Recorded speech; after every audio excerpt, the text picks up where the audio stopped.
Hi hello வணக்கம். நாம் இன்னைக்கு பார்க்க போகிறது வெட்னஸ்டே சீரீஸோட 5th எபிசோட். இந்த எபிசோடோட ஆரம்பத்தில் நம்ம வெட்னஸ்டே அடி வாங்கிட்டு ஹாஸ்பிட்டலில் கோமால படுத்து கிடக்கா. அங்கே அப்படியே எழுந்திரிச்சு பார்க்குறா. பார்த்தா நம்ம பிரின்சிபல் வீம்ஸ் நர்ஸாக அங்கே இருக்காங்க. இவங்க எப்படி இங்கே வந்தாங்க அப்படின்ற குழப்பத்திலேயே எழுந்திரிச்சு போய் கதவு திறக்கிறா. திறந்து பார்த்தா அங்கே ஏதோ ஒரு காடு மாதிரி இருக்கு. ஒருவேளை நம்ம செத்து சொர்க்கத்துக்கு வந்துட்டோமோ அப்படின்னு சொல்லி பார்த்துக்கிட்டு இருக்கா. அப்போ நம்ம பிரின்சிபல் வீம்ஸும் அங்கே வந்து, நீ சொர்க்கத்துலாம் ஒன்றும் வரல, நான் தான் உன்னோட புது ஸ்பிரிட் கைடு அப்படின்னு சொல்றாங்க. அதை கேட்டோன்னே வெட்னஸ்டே, எது ஸ்பிரிட் கைடா? அது என்னோட சொந்தக்காரங்க தானே வரணும், நீங்க எப்படி வந்தீங்க அப்படின்னு கேக்குறா. அவங்களும், இதுக்கு முன்னாடி கூடி தானே உனக்கு ஸ்பிரிட் கைடா இருந்தா, நீ பண்ண குழப்பத்தால அவளோட ஸ்பிரிட்டையே விட்டுட்டு போக வேண்டியது ஆயிடுச்சு. அதை பார்த்துட்டு உன் சொந்தக்காரி யாருமே வரல, போனா போதுன்னு நான் தான் வந்திருக்கேன். இப்ப நீ என்னென்னலாம் குழப்பத்தை ஏற்படுத்தி வச்சிருக்கன்னு நான் பாக்குறேன் அப்படின்னு சொல்லிட்டு, முதல்ல உன்னோட பவரை நீ இழந்துட்ட, அதுவே பெரிய தப்பு. ரெண்டாவது, உனக்கு இருக்கிற ஒரே ஃப்ரெண்டு ஈனிட் தான், ஆனா அவகிட்டே அவ சாவ போறான்ற உண்மையை நீ சொல்லாம இருக்க. மூணாவது பெரிய தப்பு, அடைச்சு வச்சிருந்த ஹைட் டைலரை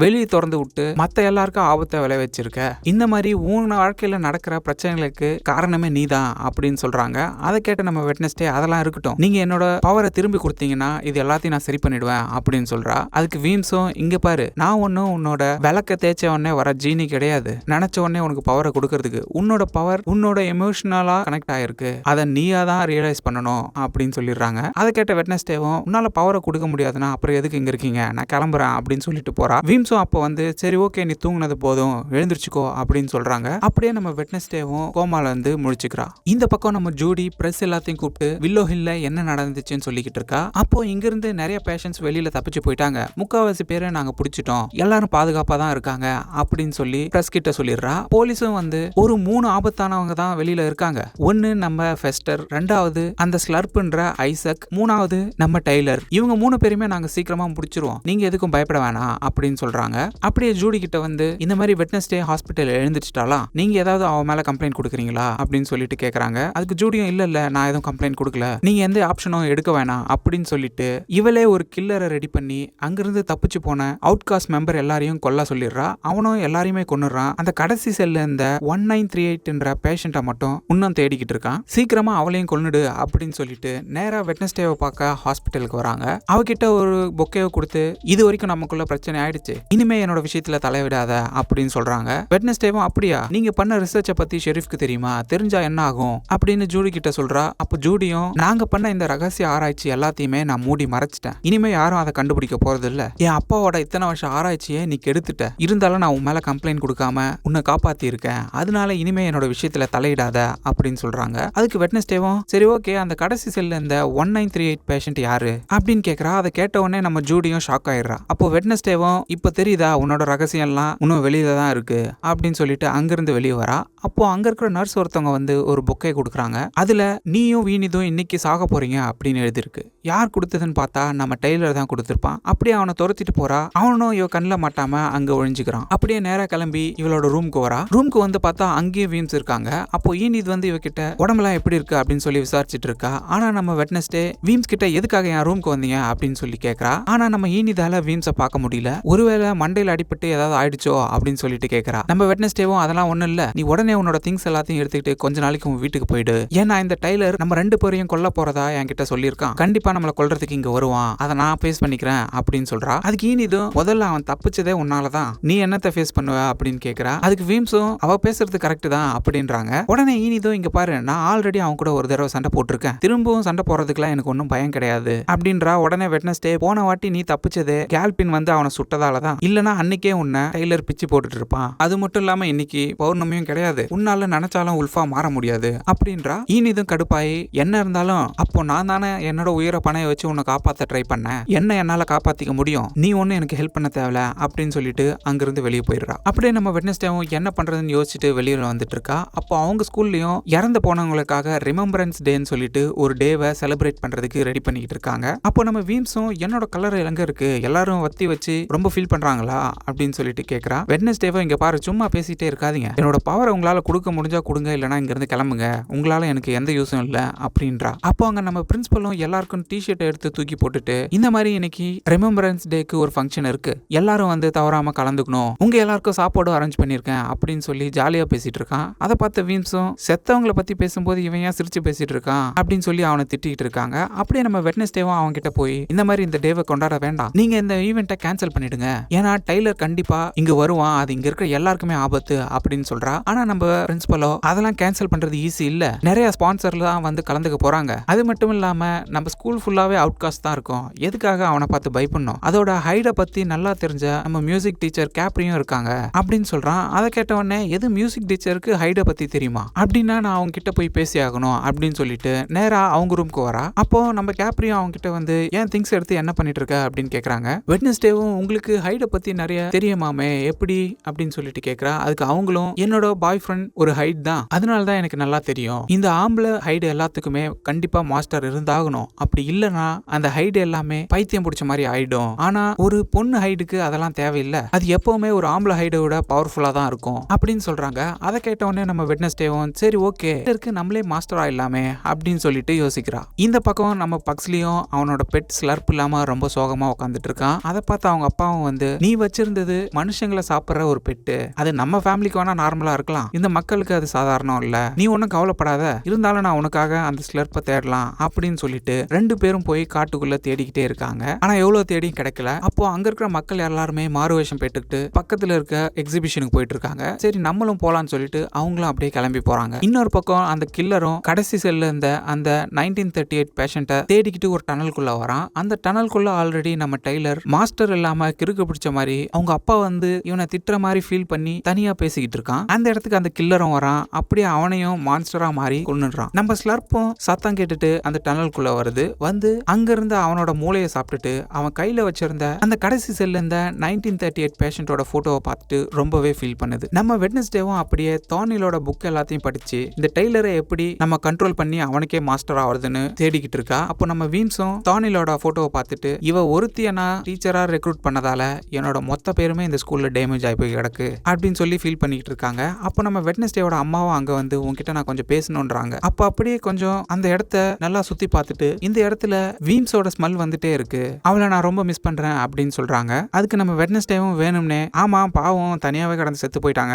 அப்படின்றா. நம்ம வீம்ஸும் அந்த கோவத்துல அவ படிச்சுட்டு இருந்த புக்கை அவங்க அம்மா பக்கம் தள்ளி விட்டுறாங்க. அவங்க அம்மாவை அந்த புக்கை எடுத்து பார்த்துட்டு நீ டெய்லரை கண்ட்ரோல் பண்ணதான் இதெல்லாம் படிக்கிறியா, தேவையில்லாம அவன் கிட்ட போற வேலை வச்சுக்காத அப்படின்னு சொல்லி திட்டுறாங்க. ஆனா நம்ம வெட்னஸ்டே எல்லாம் எனக்கு தெரியும் அப்படின்னு சொல்லிட்டு அங்கிருந்து எழுந்திரிச்சு வெளில போயிடுறா. இன்னொரு பக்கம் ப்ரூனோவும் நம்ம ஈனித் கிட்ட வெட்னஸ்டே சொன்னது கரெக்ட் தான், போன தடவை ஏதோ ஒரு லக்ல தான் நீ டெய்லர் கூட சண்டை போட்ட, உனக்கு ஒரு பெரிய டீம் இருந்தா தான் உன்னால சண்டை போட முடியும் அப்படின்னு சொல்றா. அதை கேட்டோடனே நம்ம ஈனித் ஓடி வந்து நம்ம திங்க் கிட்ட உடனே இந்த நைட் ஷர்ட்ஸ் எல்லாருக்கும் இன்விடேஷன் அனுப்பி மீட்டிங்க்கு ரெடி பண்ணு அப்படின்றா. நம்ம திங்கும் நைட் ஷர்ட்ஸ்க்குலாம் இன்விடேஷன் கொடுக்குது. அதை நம்ம ஆக்னஸும் பாத்துறா. அப்படியே நேரா கிளம்பி நம்ம வெட்னஸ்டேவை பார்த்து நீ எப்படி இருக்க, நீ ஹாஸ்பிட்டல்ல இருக்கும்போது நான் டெய்லி வந்து உன்னை பார்த்து உன் முடியெல்லாம் பின்ன விட்டு நான் தான் உன்னை பாத்துக்கிட்டேன் அப்படின்னு சொல்றா. வெட்னஸ்டேவும் சரி சரி ஓகே அதுக்கு என்ன போ அப்படின்னு கேக்குறா. சரி நைட் ஷர்ட்ஸ் எல்லாம் மீட்டிங்க்கு வராங்களே உனக்கும் கூப்பிட்டுருக்காங்களா அப்படின்னு சொல்லிட்டு கேக்குறா. எனக்கு தெரியாம இதுங்களா என்ன பண்ணிட்டு இருக்குங்க அப்படின்னு சொல்லிட்டு இவளும் அந்த மீட்டிங்க்கு கிளம்புறா. அப்படியே ஆஜெக்ஸ் பியாங்கா எல்லாரும் வந்துடுறாங்க. வந்து யாரு இன்விடேஷன் கொடுத்தது அப்படின்னு கேக்குறாங்க. அப்போ நம்ம ஈனிதும் அங்க வந்து நான் தான் கொடுத்தேன், இந்த மாதிரி டெய்லர் வெட்னஸ்டேவையும் என்னையும் கொலை பண்றதுக்காக இங்க வரப்போறான், அதை பத்தி பேசுறதுக்கு தான் கொடுத்தேன் அப்படின்றா. அதுக்கு அவங்களும் நீ சொல்றது எப்படி நாங்க நம்புறது அப்படின்னு கேக்குறாங்க. அப்போ வெட்னஸ்டேவும் அங்க வந்து அவ சொல்றது உண்மைதான் அப்படின்னு சொல்றா. இதை பார்த்தோன்னே நம்ம ஈனித் உனக்கு யார் இங்க மீட்டிங் இருக்குன்னு சொன்னது, அந்த குட்டி பிசாசை போட்டு கொடுத்துட்டாளா அப்படின்னு கேக்குறா. அதுக்கு வெட்னஸ்டேவும் அவ சொன்னது உண்மைதான், ஆனா நம்ம டெய்லரை சண்டை போட்டு கொல்லக்கூடாது, நான் அவனை கண்ட்ரோல் பண்ணி அவனுக்கு மான்ஸ்டர் ஆக போறேன் அப்படின்னு சொல்லிட்டு நேரா லேபுக்கு வந்து அந்த தானில் புக்ல போட்டிருந்த மருந்தை ரெடி பண்ணிக்கிட்டு இருக்கான். அப்படி ரெடி பண்ணிட்டு இருக்கும்போது நம்ம வீம்ஸும் அங்க வந்து இங்க பாரு நீ பண்றது எதுவும் சரி கிடையாது, தானில் பண்ண மாதிரி உன்னால பண்ண முடியாது, ஏன்னா உனக்கு டெய்லர் மேல ஒரு ஃபீலிங் இருக்கு அப்படின்னு சொல்றாங்க. அதை கேட்ட வெட்னஸ்டே அப்படிலாம் ஒண்ணும் கிடையாது, நான் ரொம்பவே அவனை வெறுக்கிறேன் அப்படின்னு சொல்றா. அதுக்கு வீம்ஸும் வெறுக்கிறதும் ஒரு ஃபீலிங் தான், எமோஷனலா நீ கனெக்ட் ஆயிருந்தா அது உனக்கு தான் பிரச்சனை அப்படின்னு சொல்றாங்க. ஆனா நம்ம வெட்னஸ்டே எதையுமே கேட்காம அவன் நினைச்ச மாதிரி அந்த மருந்தையும் ரெடி பண்ணிட்டு எல்லாத்தையும் நான் பாத்துக்கிறேன் அப்படின்னு சொல்லிட்டு அங்கிருந்து வந்துடுறா. இந்த பக்கம் அந்த எக்ஸிபிஷன் நடந்துட்டு இருக்கு. அந்த எக்ஸிபிஷனுக்கு நம்ம பக்ஸ்லியும் அவங்க அப்பாவும் வந்திருக்காங்க. ஆனா இன்னொரு பக்கம் நம்ம ஸ்லர்ப்பும் அந்த இடத்துக்கு வருது. எல்லாருமே மாறுவேஷம் போட்டிருக்கிறதால நம்ம ஸ்லர்ப்பை யாரும் பெருசா எடுத்துக்கல. இதுவும் உள்ள போய் பார்த்துட்டு இருக்கு. அப்போ ஒருத்த வந்து இது கூட சண்டை போடுறான். உடனே அந்த நம்ம ஸ்லர்ப்பும் அவனுக்கு அடிச்சு சாப்பிட ஆரம்பிச்சிடுது.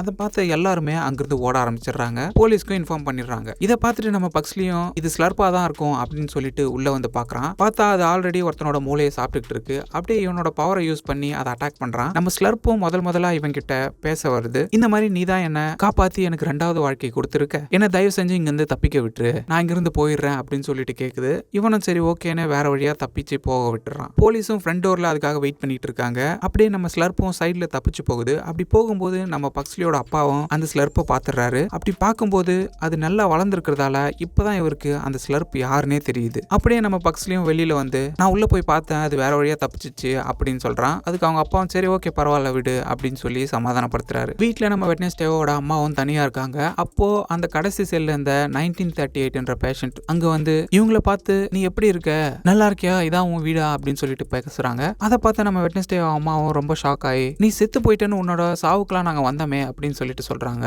ஆமா, என்ன இவ்வளவு நாளா அந்த வில்லோ ஹில்ல இந்த ஒரு செல்ல அடைச்சு வச்சுட்டாங்க. என்னோட பையன் டைலர் இங்க இருக்கிறதா கேள்விப்பட்டேன், அவனை பாக்குறதுக்கு தான் நான் போய்கிட்டு இருக்கேன். இந்த போட்டோல இருக்கிறது யாரு, உன்னோட பொண்ணா அப்படின்னு சொல்லிட்டு கேக்குறாங்க. அதுக்கு அவங்களும் ஆமான்னு சொல்றாங்க. இவதான் என்ன அந்த செல்ல இருந்து காப்பாத்தினா அப்படின்னு சொல்றாங்க. உடனே நம்ம வெட்னஸ்டேவோட அம்மாவும் சரி ஓகே இப்ப டைலர் எங்க இருப்பான்னு எனக்கு தெரிஞ்சிச்சு, வா போலான்னு சொல்லிட்டு அங்கிருந்து கிளம்புறாங்க. இந்த பக்கம் அந்த ரிமெம்பரன்ஸ் டேக்கான ஃபங்க்ஷனும் ஆரம்பிக்குது. நம்ம பிரின்சிபலும் பேசிட்டு இருக்காரு. நம்ம வெட்னஸ்டேவோட கேங்கும் டெய்லர் வருவான்னு சொல்லிட்டு ரெடியா வெயிட் பண்ணிட்டு இருக்காங்க. அதே போல நம்ம டெய்லரும் சீக்கிரட்டா அந்த மீட்டிங்க்கு வரான். இதை நம்ம திங்கும் பார்த்துட்டு அவங்க கிட்ட இன்ஃபார்ம் பண்ணுது. அவங்க பிளான் பண்ணபடியே நம்ம ஈனிது போய் அவனை பின்னாடி வர வைக்கிறா. அவனும் நேரா ஈனிதை துரத்திக்கிட்டு ஒரு பழைய பில்டிங் குள்ள போயிடறான். போய் ஈனிதை பார்த்துட்டு என்ன ஸ்கெட்ச் போட்டிருக்கீங்களா, அப்போ வெட்னஸ்டே இங்க கண்டிப்பா இருக்கணுமே எங்கன்னு கேட்கறான். அப்போ அங்க இருந்த நைட் ஷர்ட்ஸ் எல்லாருமே வராங்க. அவங்க எல்லாம் கத்தி வச்சிருக்கிறத பார்த்துட்டு ஏண்டா ஒரு ஹைட் கூட போய் கத்தி வச்சு சண்டை போட வரீங்க அப்படின்னு இவங்களே கேலி பண்ணிக்கிட்டு இருக்கான். அவங்களும் பேசி பேசி இவனை கோவப்படுத்தி இவனை ஃபுல் மான்ஸ்டரா மாத்துறாங்க. அப்படி இவன் மான்ஸ்டரா மாறி இருக்கும்போது நம்ம வெட்னஸ்டேவும் பின்னாடி ரகசியமா வந்து அந்த இன்ஜெக்ஷன் போட்டலான்னு வரா. ஆனா நம்ம டெய்லரும் அதை பார்த்துட்டு அவளை தள்ளி விட்டுறான். மத்த எல்லாரும் கூடயும் அப்படியே சண்டை போட்டுட்டு இருக்கான். அப்ப நம்ம வெட்னஸ்டேவும் எழுந்திருச்சு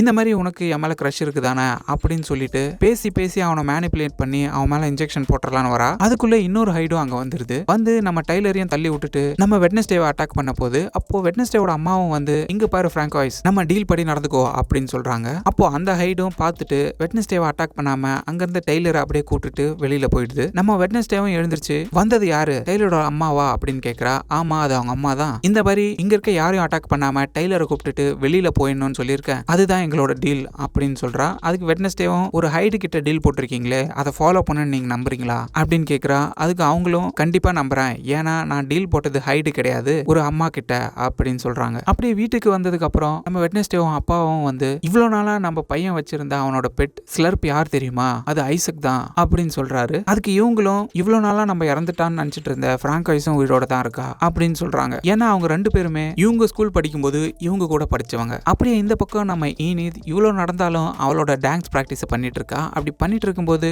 திடீர்னு அவளோட நெகலாம் வளர ஆரம்பிக்குது. அப்படியே கீழே உட்காந்து அவளோட உடம்ப பாக்குறா. அது உல்ஃபா மாறிக்கிட்டு இருக்கு. அப்படியே ட்ரெஸ் எல்லாத்தையும் அங்கேயே போட்டுட்டு உல்ஃபா மாறி ரூமை விட்டு வெளியில போறா. இவ போறத நம்ம மியூசிக் டீச்சர் கேப்ரியும் பாத்துறாங்க. பார்த்துட்டு நிலாவை பாக்குறாங்க. இன்னைக்கு பௌர்ணமியும் இல்லையே, இவ எதுக்கு உல்ஃபா மாறினா அப்படின்னு சொல்லி யோசிச்சுட்டு இருக்காங்க. அப்படியே அங்க கட் பண்ணி 5th எபிசோட் முடிஞ்சிருது. இதோட நாம அடுத்த எபிசோட்ல சந்திக்கலாம். நன்றி, பாய் பாய். மறக்காம சர்ப்ரைஸ் பண்ணுங்க. தேங்க்யூ.